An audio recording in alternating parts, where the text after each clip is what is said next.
Olá, pessoal do canal Alimentando Corações. Obrigado pela participação de vocês no nosso canal. E hoje temos o prazer de receber aqui a nossa convidada muito especial. Ela é médica, deputada estadual e membro titular da Procuradoria Especial da Mulher na Assembleia, a deputada Lia Ferreira Gomes. Muito obrigado por aceitar o nosso convite, deputada. Eu que agradeço. Obrigada pelo convite para estar aqui com vocês. A primeira pergunta é sobre a sua trajetória. Você vem de uma família de uma tradição política no nosso estado. E eu queria saber como é que se deu o início da sua trajetória até hoje. Como é que foi isso? Bom, eu sempre fui apaixonada por política. E desde 10 anos de idade, quando meu pai foi candidato a prefeito lá em Sobral, que eu já fazia campanha para ele naquela época, acompanhava, ia para os comícios, para as passeatas, naquela época era passeata. E depois, em seguida, o Ciro se candidatou a deputado estadual. E eu trabalhei bastante na campanha dele. Depois, Ciro prefeito de Fortaleza, Ciro governador, eu já estava na faculdade de medicina, eu tranquei a minha matrícula para trabalhar na campanha dele. Aí campanha Mário Covas, Tasso, Roberto Cláudio, Camilo, em todas essas eu atuei como voluntária. Eu morei durante algumas dessas campanhas em São Paulo e eu pedi a demissão do meu trabalho para vir aqui participar da política. E aí quando foi, acho que 2014, que eu vim para a campanha do Camilo, muitas pessoas começaram a dizer que eu devia me candidatar, que faltava mulher, que eu gostava muito daquilo, gostava de trabalhar. E aí eu comecei a pensar, nunca tinha pensado nesse assunto. E aí foi aí que eu resolvi me candidatar a deputada estadual. E no seu primeiro mandato já assumiu a titularidade da Procuradoria Especial da Mulher. Quais as ações e como está sendo essa experiência de acompanhar esse tema que é muito importante? A gente vive uma sociedade muito machista, principalmente aqui.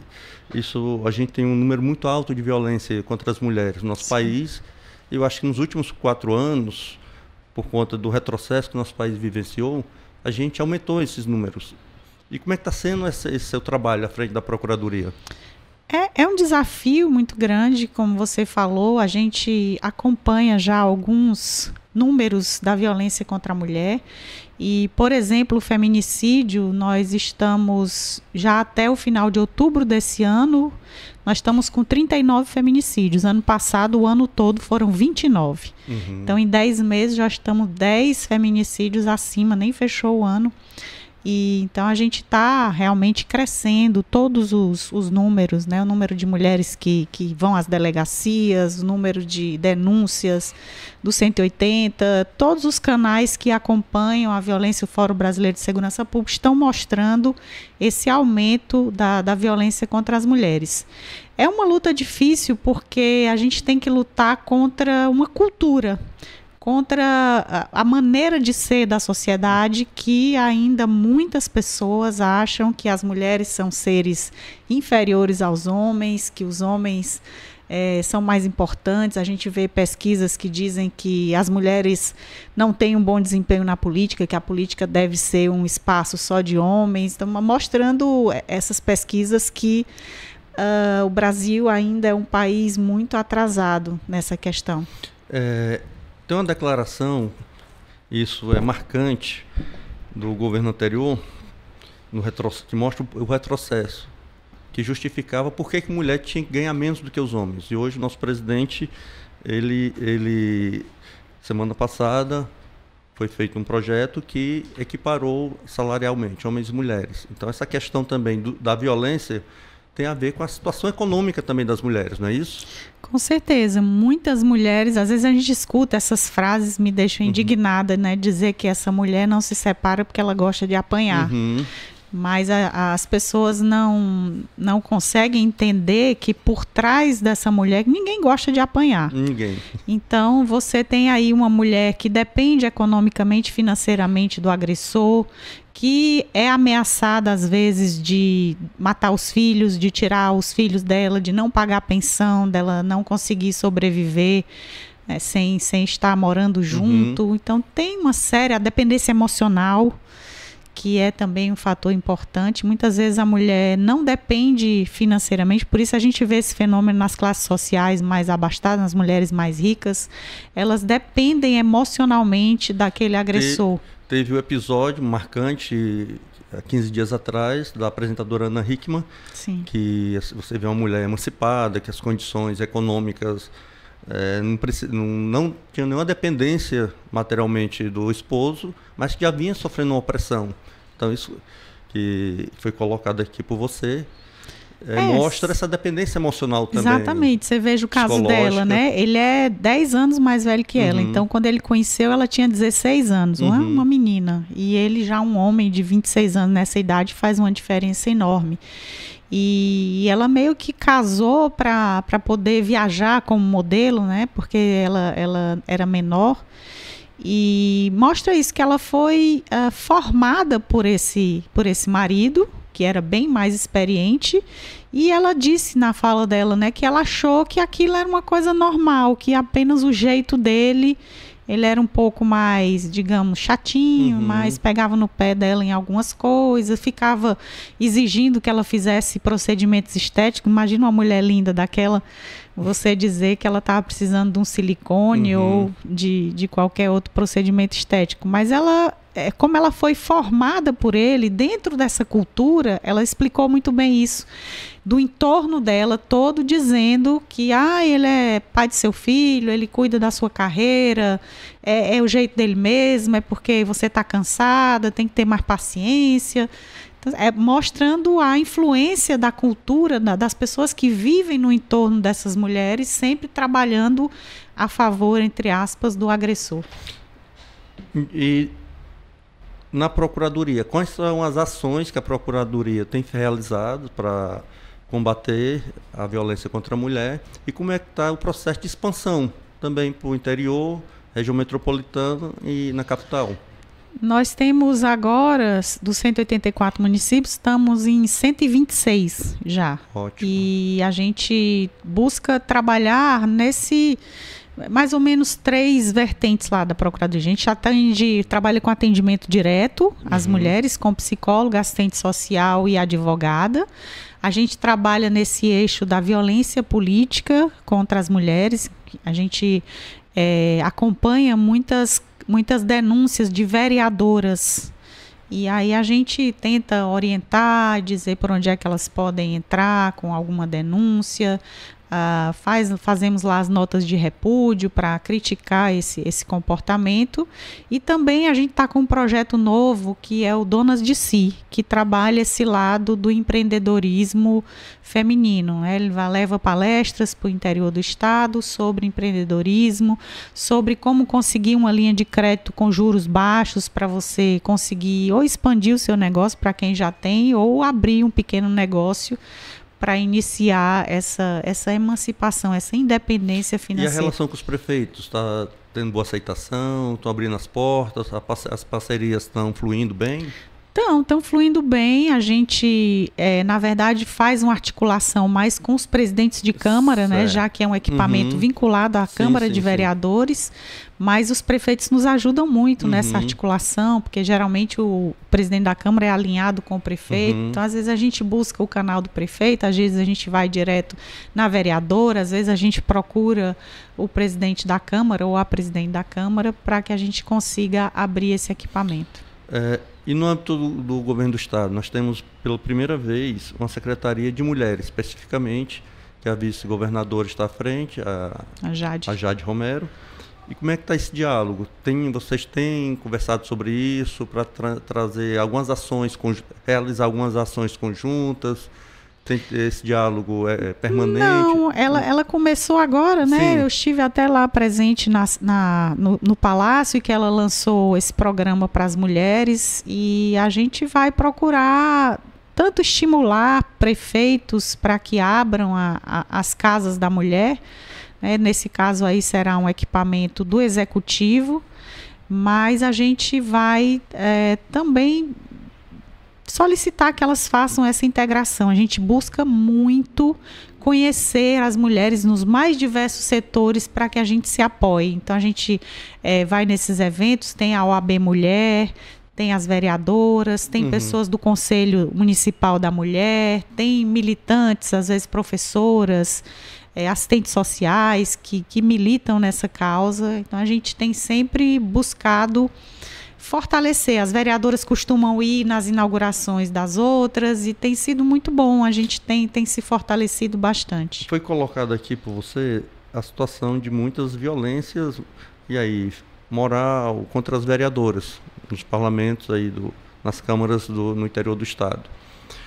Isso talvez já ocorresse muito, talvez não, com certeza isso vinha ocorrendo. Talvez hoje a diferença seja a visibilidade.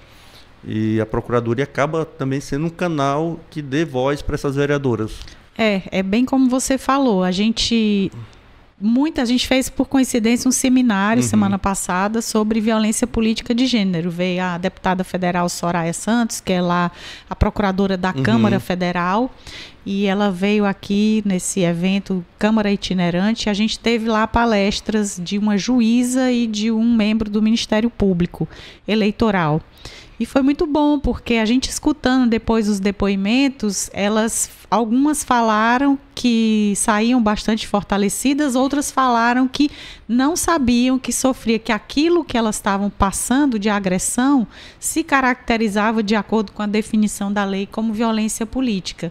A gente fez esse evento para municiar, né, de saber o que é exatamente a violência política de gênero, aonde denunciar. Então foi muito bom escutar os depoimentos, que eu acho que fortaleceu muito as vereadoras. Voltando um pouco no início da nossa conversa, a gente falou que isso não necessariamente é uma relação hoje que dependa só exclusivamente da situação econômica das mulheres, mas a maioria dos dados mostram que a dependência econômica das mulheres faz com que ela se submeta a situações de opressão na relação que ela vive. Então, eu acho que uma das situações é a gente criar, uma das condições para libertar as mulheres dessa opressão, é criar as condições materiais. A Procuradoria também tem se empenhado nessa busca de criar condições para que essas mulheres tenham uma alternativa econômica, tenham uma proteção e vou me separar aqui, me libertar dessa situação e possa ter como criar os filhos. Porque geralmente as mães têm essa preocupação maior, não é isso? A gente tem trabalhado bastante através do projeto Donas de Si, mas a gente busca trabalhar outros eixos também. Por exemplo, palestras com adolescentes, porque é muito importante que esses jovens, meninos e meninas, os meninos saibam que aquele tipo de comportamento que para eles é uma coisa normal, é caracterizado pela Lei Maria da Penha um tipo de violência. Então, tanto serve para eles, como também serve para elas despertarem desde muito cedo quais são esses sinais, os primeiros sinais que um futuro agressor, né? Porque a violência ela não começa com o começo do relacionamento tapa. Geralmente se desenvolve durante a relação. A pessoa começa como um príncipe, né? Aquele cara que enfim, que é gentil, que é carinhoso, que elogia. E aos poucos ele vai através de certos mecanismos que já são muito estudados por psicólogas, que é, por exemplo, o afastamento. Começa a criticar muito a família da mulher e os amigos da mulher. Então, a sua família é muito chata, ela não gosta de mim, e aí não vamos na casa da sua mãe hoje não, e essa sua amiga só te leva para baixo, e eu não quero que você saia com ela, que ela é má influência, e com essa roupa você não vai sair, e hoje você não vai sair de casa, e aí aquelas pessoas explosivas que gostam de gritar. E, enfim, são esses os pequenos sinais que você pode observar e já, meio como se diz, botar os bigodes de molho. Eu quero fazer um recorte e ver como é que a Procuradoria vem trabalhando essa questão, que é o recorte da mulher negra, mais periférica, né? Essa eu acho que é um sofrimento maior ainda. Com certeza. Se a Procuradoria, como é que a Procuradoria vem trabalhando essa questão desse recorte da mulher negra, que geralmente são as que têm menos condições econômicas de se libertar de uma relação opressora. Sim, o público mais carente e predominantemente de mulheres negras é o nosso grupo prioritário, né? Pelo perfil das nossas palestras, rodas de conversa, a gente vai à escola pública, né, falar para as meninas e os meninos também. Esse perfil da mulher negra mostra que ela são as maiores vítimas de feminicídio, o percentual de mulheres negras é maior, elas são mais vítimas de agressão, elas são mais vítimas da violência no contexto, elas são as mais vulneráveis economicamente, elas têm mais famílias que são só comandadas exclusivamente com mulheres, que os filhos dependem delas. Então, realmente, a gente tem que fortalecer, né, a mulher negra, ter um olhar especial para que a gente consiga mitigar, né, esses números. Você colocou uma questão aqui também sobre o trabalho de conscientização, tanto com as meninas como com os meninos, rapazes, homens, mulheres, que possa despertar essa consciência da não violência contra as mulheres.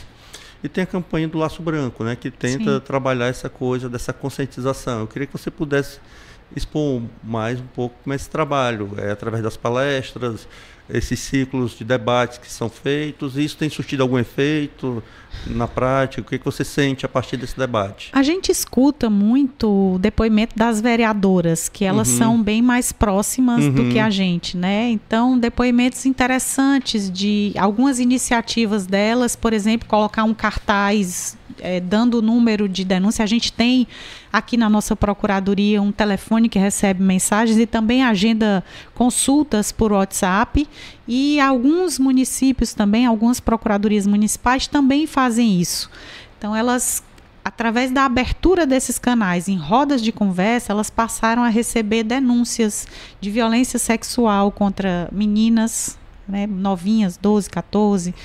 60% dos estupros hoje são em meninas e crianças abaixo de 13 anos. Me corrija, assim, e muito no ambiente chamado família doméstico. Ambiente doméstico. Ou famílias ou amigos que frequentam a casa dos pais. Cerca de 70% são de pessoas próximas às vítimas, né? Pais, padrastos, tios, avós, vizinhos de confiança.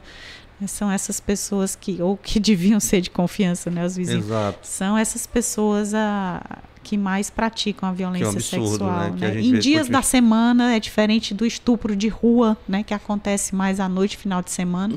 Esse estupro de crianças e adolescentes é mais no horário que às vezes a mãe tá trabalhando, está fora de casa. E tem casos, inclusive, que a própria mãe tem temor em denunciar quando isso ocorre, ou o avô da criança, ou o próprio pai da criança, ou tio. A própria mãe, às vezes, tenta, por vários medos, abafar a situação, não é isso? Sim, não só por medo, às vezes chocantemente por interesse, né? Colocam a filha na prostituição para explorar, ou não denunciam o padrasto, geralmente, né? Porque não querem perder aquele companheiro, marido. Infelizmente, isso... o número é pequeno, mas às vezes a gente acha essa triste realidade da mãe estar conivente com a situação de violência. Como é que está sendo a relação com a Assembleia? É ligado à Assembleia, mas o presidente, a mesa diretora, tem apoiado as iniciativas da Procuradoria? O presidente Evandro tem sido muito solícito no atendimento à pauta? O presidente Evandro é um grande parceiro. Até ontem hoje de manhã nós fizemos uma sessão solene para homenagear 5 homens, até fazendo parte dessa campanha do Laço Branco, buscando que a gente consiga, se você estimula, né, a pessoa a receber um prêmio, isso acaba inspirando outros homens. A gente busca todas as estratégias para tentar capturar os homens para se juntarem a nós. Então, assim, um argumento que a gente tem usado muito, que eu escutei no município que a gente foi inaugurar uma procuradoria, que foi de um irmão que perdeu a irmã por feminicídio, e ele disse para mim que ele só veio entender a importância dessa luta das mulheres no enfrentamento à violência depois que ele, infelizmente, perdeu a irmã pelo crime de feminicídio. Nós temos hoje uma lei que avançou, não o suficiente para que as mulheres participem mais da política. Mas o que a gente assiste muito, inclusive teve uma eleição extraordinária esse final de semana em Alto Santo, por conta de fraudes na cota de mulheres. E a gente vê muitos partidos ainda que cometem esse tipo de crime eleitoral porque dificultam, fraudam a participação das mulheres. Então, como é que a gente pode fortalecer os partidos e as mulheres a se engajarem mais na política? Nós temos uma maioria da sociedade é composta por mulheres, mas você vê o parlamento dominado por uma grande maioria de homens. Sim. Né? Aqui no Ceará, nenhum dos percentuais, nem prefeita, presidente de Câmara, deputado estadual, federal, vereadora, chega sequer a 20%. Uhum.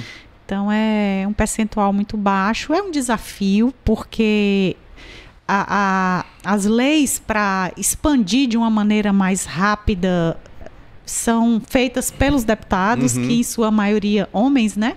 Então, por exemplo, a gente está vendo essas cassações aí, mas você observa às vezes que o candidato ele não tem como ficar fiscalizando se os outros colegas de partido estão fazendo campanha. Teria que entrar nas redes sociais de cada candidato, ver, fiscalizar. Mas quem poderia se responsabilizar por isso, ao invés de você punir um deputado, é o próprio presidente. Mas são eles que fazem as leis e eles jamais vão colocar que a punição para essas candidaturas laranjas seja feita aos presidentes de partido, que era o que deveria ser. Exato, exatamente. Porque, mas assim, enfim, de certo modo uma injustiça, mas esses partidos não estão deixando muitas opções para o Tribunal Eleitoral, porque eles vão tentando fechar as portas, né? Colocar cotas para as mulheres, exigir que o percentual seja. No começo, quando as cotas começaram, dizia lá que os partidos deveriam colocar 30%. Aí eles diziam, não coloquei porque não achei mulher.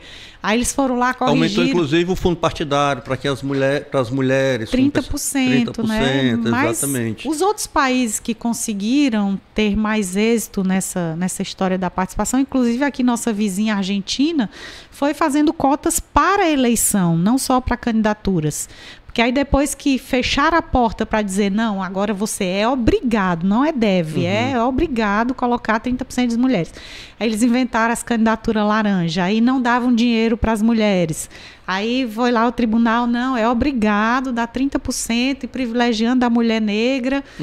E aí eles vão lá e não cumprem, né? Estavam tentando votar uma anistia, parece que não vai passar, porque acho que já não há tempo para valer para o ano que vem.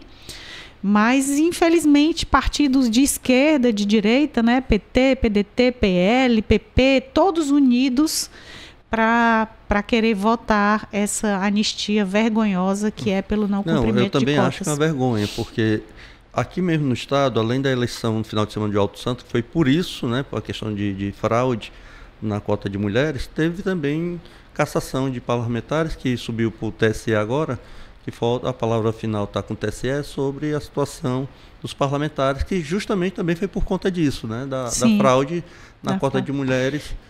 Esse caso do PL, até onde eu sei, é uma coisa tão, assim, descarada, me surpreende como eles não... Porque, assim, se você quer colocar mulheres só para constar, você faz pelo menos o mínimo, né? Dá-lhe R$2.000 para cada mulher... manda você, o meu partido, imprimir os santinhos, faz um evento, 2 eventos de campanha, bota a família da mulher para votar nela, mas eles não fazem nem isso, não dão dinheiro, não comunicam. Essas mulheres do PL estão dizendo que elas foram candidatas à revelia, que elas não estavam sabendo que o papel que elas assinaram, os papéis de filiação, parece que disseram que era, elas nem sabiam que aquilo era para ser candidato. Então, obviamente, não receberam dinheiro, não fizeram material de campanha, não fizeram campanha e zeraram nos votos. Exato. Ou seja, um caso clássico, não tinha como dizer que não TRE foi. Não teve, foi até unânime a votação. Não teve alternativa, senão. Eu queria, a gente agora mudar um pouco o foco, a gente conversar um pouco mais da política. Nós temos hoje um processo político do nosso estado que iniciou com seu irmão, com o governador Cid, hoje senador da República, e que começou um projeto político que hoje você tem um bloco hegemônico que vem desde o governo do Cid. E você vê hoje um governo de lá para cá, um governo de centro-esquerda que vem dando continuidade àquele projeto. E a gente vê o Ceará hoje com um processo de desenvolvimento, tem muitas coisas, muitos problemas para ser enfrentado, um país ainda de muita desigualdade social, mas ao mesmo tempo, eu acho que o grande salto da educação começou com o governador Cid, na época, e depois o governador Camilo, eu acho que foi um exemplo também de combate ao Covid, né? Todo aquele enfrentamento, passou por algumas crises. Difícil demais. Difícil, mas eu acho que o Nordeste como um todo deu exemplo para o país. Sim. Do enfrentamento. Enquanto o presidente fazia chacota com as mortes das pessoas, o Nordeste foi vanguarda nisso. E hoje nós temos um governador humano que faz questão de dizer que há uma continuidade desse projeto que iniciou com o Cid. Como é que você vê hoje o cenário político do nosso estado? Bom, eu vejo como você bem falou, né? A continuidade de um projeto. O Cid iniciou aqui no Ceará dois grandes projetos que inclusive estão sendo adotados pelo governo federal, agora pelo governo Lula, que foi o programa da alfabetização na idade certa, que o Ceará deu esse impulsionamento grande na área da educação, e também esse modelo de consórcios de saúde, que foi a descentralização, né? Quando o Cid assumiu, não tinha nenhum hospital de grande porte no interior que fizesse cirurgias complexas. Hoje a gente está com 3 hospitais, né? Foram 2 construídos no governo Cid e um construído... Não, 3 do governo Cid. Foi Quixeramobim, Juazeiro e Sobral. E acho que o governador Camilo construiu o de Limoeiro, né? Do Vale do Jaguaribe. E o Eumano está agora em Baturité. Está fazendo Baturité e o da UES, né? Que é finalizando. Exatamente. Então, assim, um projeto fantástico. O Cid dividiu o estado em 22 regiões, micro-regiões, e em cada região dessa ele construiu uma policlínica, um CEL e uma UPA. Reestruturou todo o SAMU, comprou helicópteros para o CIOPAE para fazer resgate de pessoas acidentadas de urgência. Então esse é um modelo que vai ser copiado, né, pelo governo federal. Foram 2 ações desenvolvidas no governo do Cid, uma na área de saúde e outra na área de educação. O governador Eumano, assim, eu conheço o Eumano mais ou menos quase 30 anos. Então uma das preocupações que o governador tem é que eliminar a fome no nosso estado. Isso é de quem vivenciou, acompanhou os movimentos sociais, como ele acompanhou de perto, e sabe da realidade. E a gente teve retrocesso. O Brasil saiu do mapa da fome em 2014 e voltou pós-golpe, que para mim é um golpe dado contra a presidente legitimamente eleita, a presidenta Dilma. E infelizmente o nosso país voltou e a gente acaba sofrendo as consequências maiores aqui no Nordeste. E o governador Eumano tem feito esse esforço do Ceará Sem Fome. A Assembleia também entrou como parceira, né, agora, como não do programa, mas do projeto mais amplo do Ceará Sem Fome. Inclusive, comprando equipamentos que vai para as cozinhas sociais. E como é que você vê essa política do Ceará Sem Fome, né, que é necessária, que é urgente? Muito necessária e urgente. Né? A gente, assim, tem coisa pior da pobreza do que você não ter dinheiro nem para comer e com mais dor quando você tem filhos, né? As crianças não entendem e elas dizem, né, que estão com fome.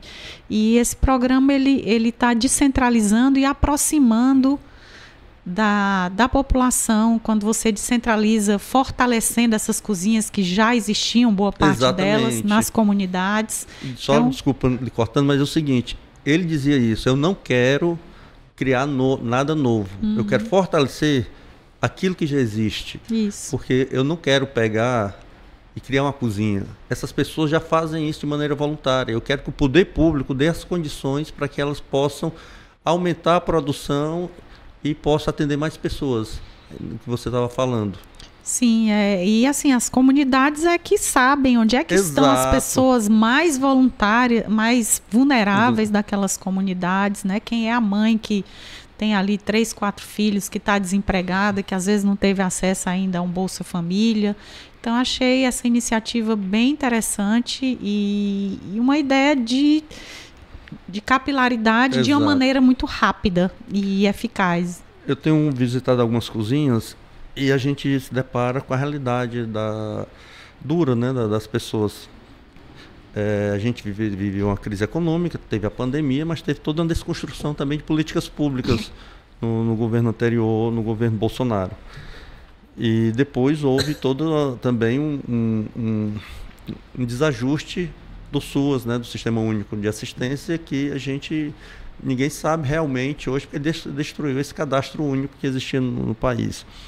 Na insanidade dele de querer comprar a eleição e distribuir dinheiro aleatoriamente. Aleatoriamente, né? Sem critério, para pessoas que não precisavam, né? Inclusive, várias pessoas do Exército receberam. Não sei se o Exército tomou alguma providência em relação a isso. Então, a gente vê isso, pessoas com depoimentos de pessoas que realmente choram ao receber uma quentinha daquela, que para nós é o básico. Para aquelas pessoas é a garantia delas, daquela refeição daqueles dias. E a gente vê a participação também da sociedade civil se envolvendo no projeto. Você colocou a questão do voluntariado. As pessoas não estão ali para ganhar alguma coisa. As pessoas estão ali porque já faziam trabalho e fortalece esse trabalho e vê uma aproximação das comunidades com o governo do estado, que geralmente fica um pouco mais distante, por conta das prefeituras que têm esse papel mais próximo, né, nas comunidades. Mas eu acho que o governador Eumano achou a receita perfeita de tocar, levar alimentação para as pessoas e trazer a sociedade civil organizada para dialogar com o governo. Isso diminui a possibilidade de corrupção, né? De desvio do dinheiro no meio do caminho. Exatamente. Tem a fiscalização ali da própria sociedade. Interessante ressaltar uma coisa que, quando eu li a primeira vez, me surpreendeu, né? A pesquisa diz que quanto mais pobre, mais solidário. Quanto mais rico, menos solidariedade, menos ele divide. Então, aquela pessoa que às vezes tem muito pouco, arranja um jeitinho de tirar o pouco para dar para uma pessoa que tem menos que ela. Tem um programa da Secretaria de Proteção Social chamado Criando Oportunidades. E tem um projeto aqui no bairro de Jacarecanga que eu visitei, e que lá as pessoas estavam recebendo, e tem uma prioridade de atendimento dessas pessoas que recebem o alimento, as refeições das cozinhas sociais, que elas possam fazer um curso de capacitação para que elas possam criar uma renda e depois não precisar mais receber. A alegria, deputada, de ver uma mulher, o depoimento dela: olha, eu já recebi minha primeira renda porque a gente vendeu, era um curso de massas, e ela vendeu salgados para um evento que ia ter na Universidade Federal do Ceará. Legal. E ela ficou emocionada, esse depoimento dela, dizer: olha, eu já recebi, daqui a pouco eu não vou precisar receber mais a refeição, eu vou repassar para outras pessoas que precisem mais do que eu. Essa coisa da solidariedade entre os que menos têm. Sim. E aí eu queria, para a gente finalizar, já agradecer, mas eu queria colocar uma questão, você colocasse aqui para as pessoas que vão nos assistir ou estão já nos assistindo, que é uma crise que vive hoje no PDT. Né? Havia já a possibilidade, e o PT já tinha sinalizado, de que poderia apoiar a ex-governadora Isolda para a reeleição dela, que era o que estava sendo pensado por todo mundo. O PDT acabou rifando o nome dela, não foi possível apoio, e veio ser lançado o nome do nosso governador Eumano. E hoje o PDT vive uma crise. O senador Cid continua à frente do PDT, mas essa queda de braço. Como é que você está vendo isso hoje dentro do seu partido, dentro do PDT, essa situação, né, essa disputa interna? É muito ruim, né? Extremamente desagradável. A gente acabou de passar por um processo de eleição, que é um processo, na verdade, você trabalha 4 anos para se eleger. E, de repente, quando você chega na hora de trabalhar, tem toda essa instabilidade de trocar de partido, do PDT não estar respeitando a posição da maioria, né? Uma minoria que quer impor a sua vontade. Eu acho que cerca de 80% do PDT defende que a gente permaneça na base do governo, então somente cerca de 20%. Eu acho muito triste essa construção, esse modelo de construção dos partidos no Brasil, em que, eu não quero generalizar, mas eu acho que quase todos, se não todos, os partidos têm dono. Então, são pessoas que usam o partido para os seus interesses pessoais, para beneficiar a sua própria candidatura, não levando em conta a democracia, a vontade da maioria. Eu acho que para você ser líder, você tem que escutar o que os seus deputados federais, estaduais estão pensando. E nessa escuta que o Cid sempre faz, fica muito claro que prefeitos, vereadores, deputados federais e estaduais defendem esse entendimento de apoiar, de pertencer à base do governo Elmano, já que, como a gente disse aqui no começo, é um projeto de continuidade. Tem as inovações aí, como o Ceará Sem Fome, mas na estrutura que está organizada, é um projeto que continua. A base hegemônica, as mesmas pessoas. Estivemos juntos até ontem. Até ontem, exatamente. Eu quero agradecer a deputada por estar aqui. Obrigado, deputada Lia, por estar aqui no canal Alimentando Corações. Peço a você que possa se inscrever no nosso canal, deixe seu like, curta o nosso canal e passo para a senhora fazer as considerações finais. Eu gostaria de agradecer a oportunidade de estar aqui com vocês. Falar dessa luta sempre das mulheres é uma coisa que eu tenho falado bastante.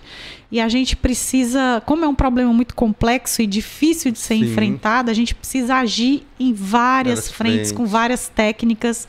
Eu esqueci de dizer, nós estamos contratando o primeiro homem da nossa procuradoria para tentar, ele é um psicólogo, ele vai se preparar para fazer uma reflexão, especialmente com o público adolescente, para que a gente busque mudar esse conceito, né? Mudar esse entendimento, e que nós não queremos privilégio, a gente quer igualdade, de acordo com o que diz a nossa Constituição, que homens e mulheres são iguais em deveres e direitos.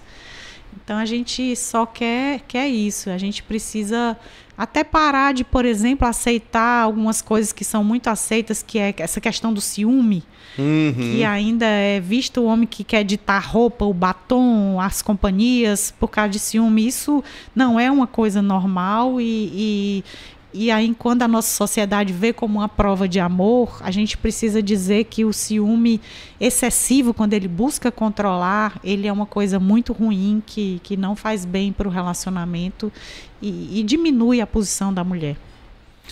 Obrigado mais uma vez. Obrigada. Agradeço de todo o coração e agradeço a você que vai assistir. Deixe seu like novamente e se inscreva no nosso canal. Um beijo no coração de cada um de vocês.